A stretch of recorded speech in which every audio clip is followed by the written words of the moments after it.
Hey, everybody, and welcome back to another episode of Roll With It. This is episode 3, Dynamic Descriptions, and I am Tyler Hurst from On a Roll. So, we all know what it's like to want to detail a scene, to give the players something to look at. Honestly, the game and what the players will see, what they'll perceive as happening around them, totally depends. Oh, not totally, mostly depends on you as the DM. Players have some say in what happens, what their character thinking, what they see, what they say to individuals, and how they interact with the environment. And in a way, they should be asking questions about what they have, what potential options are available to them. But this episode focuses on us as DMs and how we can give better descriptions. I'm going to give you 4 different methods which you can use, which I've seen work, which I've tried, and which I have found to work for me depending on the game I'm trying to run. And I'm going to give you examples with each one. So the first one that I wanted to talk about is a style called the narrative. And the narrative, I feel like, should be part of every single game. Well, depending also on your players, but this is asking your players to make things up on the fly. It's giving them a moment to add something significant to a story. A good example of this is in the Convoker game I ran last week. I was asking throughout the time, this is the first time I actually tried this. Throughout the entire game, I was asking the players to make things up. A weapon here, the significance of an individual there, a scene that their character sees before them with a couple of parameters. If you want to streamline what they say, give them 2 or 3 things about the room which they can expand upon or expound upon, I guess. If you want them to just go for it, those are the type of players you have who are just incredibly creative, who are ready to just narrate anything you throw at them, then go ahead and give them everything. Let them do whatever they want with a scene or an item that you give them. So an example from the game I played last week, the game I ran, I asked one of the players to detail what this poison on a hobgoblin arrow would do. He said that if you got hit by it, it actually worked in conjunction with their mounts, which are these giant lizards that breathe flame. And he said if you get hit by one of these arrows, what it does is it like dries your body out and makes you more susceptible to the flame, giving you vulnerability to fire damage for a duration of time, which I rolled a d4 for and decided it was 2 minutes long.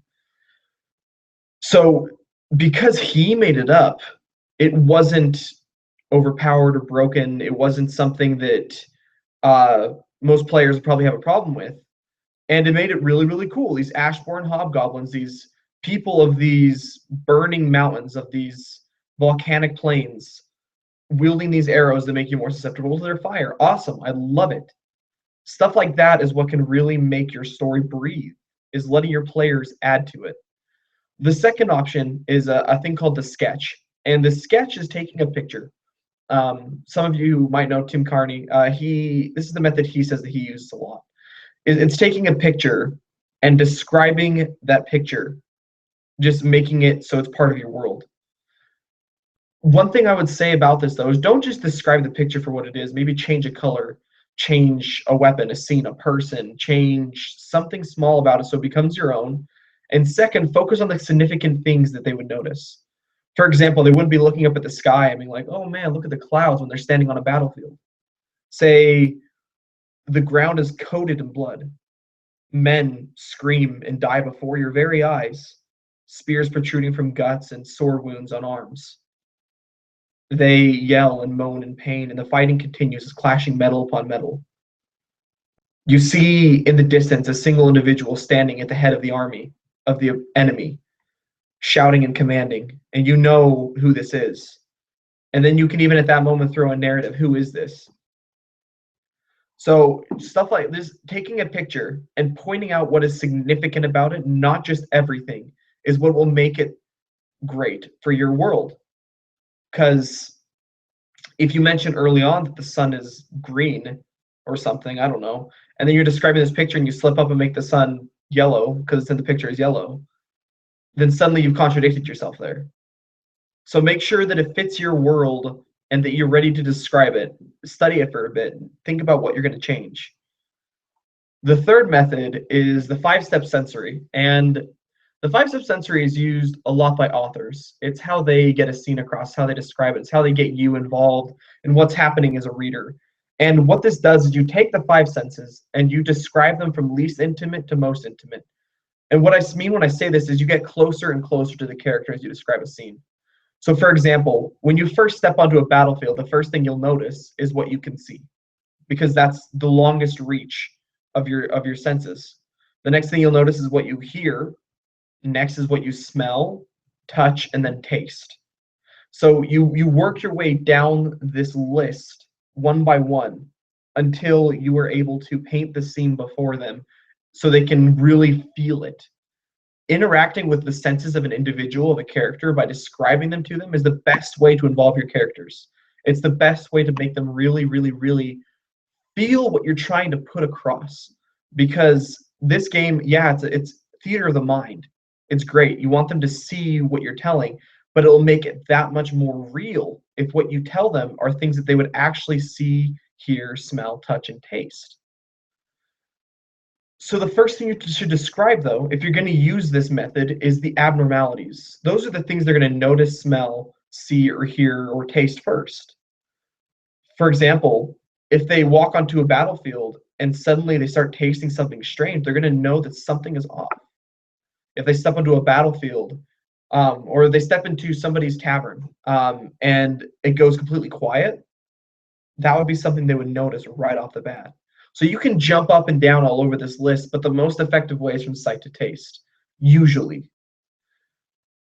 So as an example, let's go choose a random place, a cave. You see nothing. Shadows cloud your vision, and all you can hear is the settling of rocks and the padding footsteps of something lurking in the darkness. Then the smell hits your nostrils. Rotting meat with, what is that? Blood?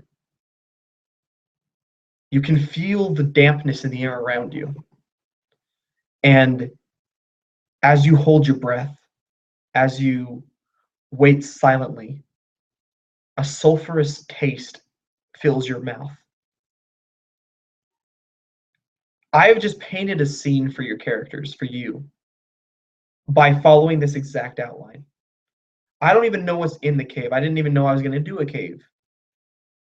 But just by remembering sight, sound, smell, touch, taste, I've painted a scene on the fly, out of nowhere. Characters just deciding to go and do something. This is the perfect improv way of describing something. My last and final method of description is called the list. And this one, Michael Barker has a video on his channel, Be a Better Game Master, called Campaign Prep Wins of Sir Celine. And this is what I'm talking about when I say this, is you take a scene, you take a specific moment, let's go back to this cave, and you split it into 3 moods. What do you want your characters to feel? So, well, first, I want to say fear. I want them to be afraid. So there's the blood, the something lurking in the darkness, and the inability to see. Let's say the second mood that I want to get across is danger. I want them to feel like they're in danger. Thus, I put something in the cave with them.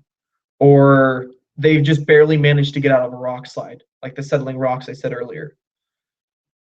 And then third, let's just say that I want them to feel lost. To set up this scene, let's say that they were traveling along a cave, they caved in, and they fell down in. So now what you've done is you've taken these 3 moods, and that's just an example of setting up each of these moods. Adding something to each of them to convey that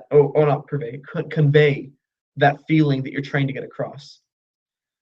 What you're going to be adding to these moods that you're trying to set are descriptive adjectives, different types of encounters. One of the ones that he shares with us in the campaign prep for the Winds of Sir Celine video is this flower that causes people to hallucinate. It shoots like a thorn that causes people to hallucinate. Super awesome feeling. I think it was trying to make it feel kind of exotic was the mood he was going for. And it was really cool, especially because it led to a really awesome scene. And then you want to make sure that you add things to this list that are going to offset the characters and strengthen the feeling you're going for. So the something moving in the darkness really sets the feeling for danger. The smell of blood in the air sets the mood for fear. So these different things you add to each of these lists are going to make it so that people understand what you're trying to put across and they really feel it. So that's all of the methods of description I have. If you have any, please feel free to comment below. As a side note and as a warning, I would try to avoid using all 4 of them at once. Go for maybe 2 or 3 to really set a scene. Plan it out with the list, use the sketch to describe it, and then use this 5-step sensor as improv. Or use the narrative. The narrative, like I said, should be part of every game if your players are down for it. And it will really add to your story. But yeah, this is Tyler Hurst from On a Roll. This is Dynamic Descriptions, episode 3. And thank you very much for tuning in. Like I said, comment below if you have any methods of description that work for you. And feel free to like and subscribe. And I'll keep putting out video content like this. Thank you so much for your support, and have a great day.